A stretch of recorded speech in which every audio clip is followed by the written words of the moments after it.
بسم اللہ الرحمن الرحیم۔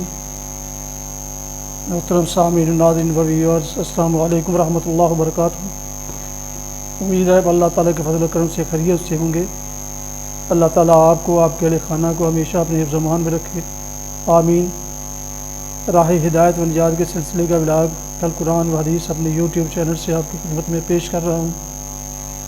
اگر آپ نے میرے یوٹیوب چینل کو ابھی تک سبسکرائب نہیں کیا تو گزارش ہے کہ سبسکرائب کر کے بیل آئیکن کو پریس کرنا نہ بھولیں، تاکہ آنے والے ایسے روحانی اور قرآنی ولاگز جو سراسر باعث خیر، باعث برکت اور باعث ثواب ہیں، وہ آپ پر اور آپ کو اور آپ کے دوستوں کو باقاعدہ اور بر وقت پہنچتے رہیں۔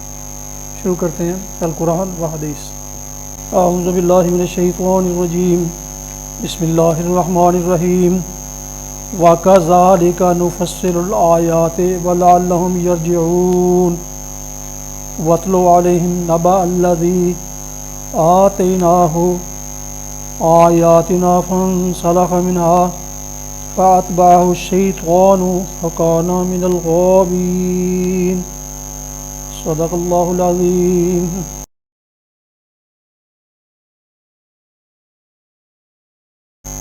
ناظرین و سامعین کرام، ابھی آپ سن رہے تھے سورہ الاعراف کی آیات 174 اور 175 کی تلاوت۔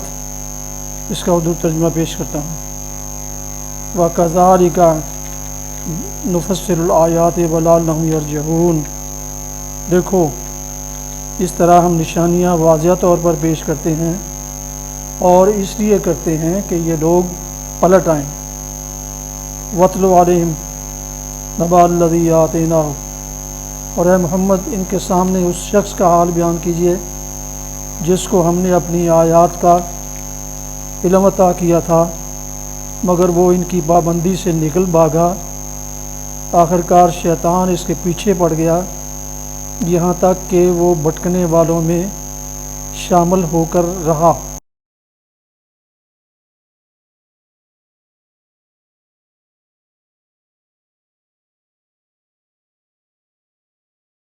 ابھی تلاوت کی گئی آیات مبارکہ کی تفسیر بیان کی جاتی ہے۔ دیکھو، اس طرح ہم نشانیاں واضح طور پر پیش کرتے ہیں، یعنی معرفت حق کے جو نشانات انسان کے اپنے نفس میں موجود ہیں ان کا صاف صاف پتہ دیتے ہیں، اور اس لیے کرتے ہیں کہ یہ لوگ پلٹ آئیں، یعنی بغاوت و انحراف کی روش چھوڑ کر بندگی و اطاعت کے رویہ کی طرف واپس ہوں۔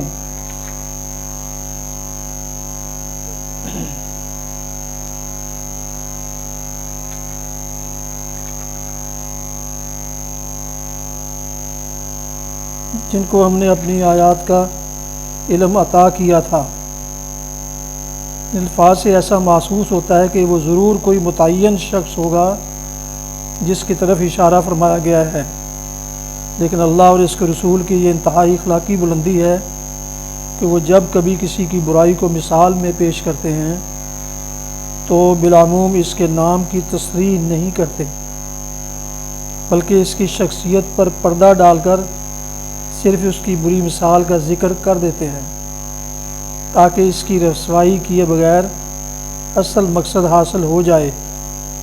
اسی لیے نہ قرآن میں بتایا گیا ہے اور نہ کسی صحیح حدیث میں کہ وہ شخص جس کی مثال یہاں پیش کی گئی ہے کون تھا۔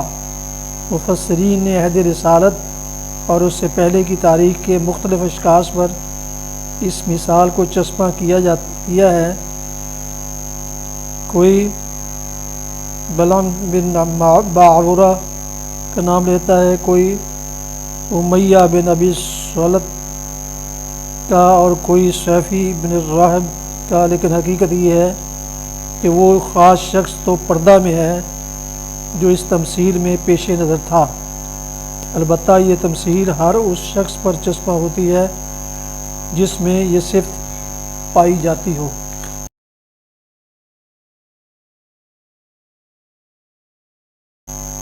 حدیث مبارکہ حضرت عائشہ رضی اللہ عنہا سے روایت ہے، نبی کریم صلی اللہ علیہ وسلم نے فرمایا، جب تم میں سے کسی شخص کو نماز میں اونگ آئے تو اسے چاہیے کہ وہ سو جائے یہاں تک کہ اس سے اس کی نیند چلی جائے، کیونکہ جب تمہارا ایک آدمی اونگتا ہوا نماز پڑھتا ہے تو ہو سکتا ہے کہ استغفار کرنے کی بجائے وہ اپنے آپ کو گالی دینے لگے۔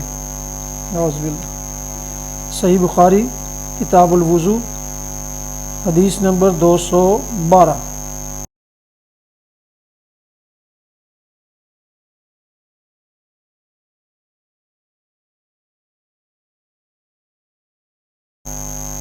پیارے ویورز، یہ تھا آج کا راہ ہدایت و نجات کے سلسلے کا بلاگ القرآن و حدیث، جس میں سورہ الاعراف کی آیات مبارکہ 174 175 کی تلاوت، ترجمہ و تفسیر بیان کی گئی۔ اس کے علاوہ ایک حدیث مبارکہ بھی آپ کی خدمت میں پیش کی گئی۔ آج کا بلاگ ختم کرنے سے پہلے پھر ایک دفعہ پھر گزارش ہے کہ اگر آپ نے ابھی تک میرے یوٹیوب چینل کو سبسکرائب نہیں کیا تو سبسکرائب کر کے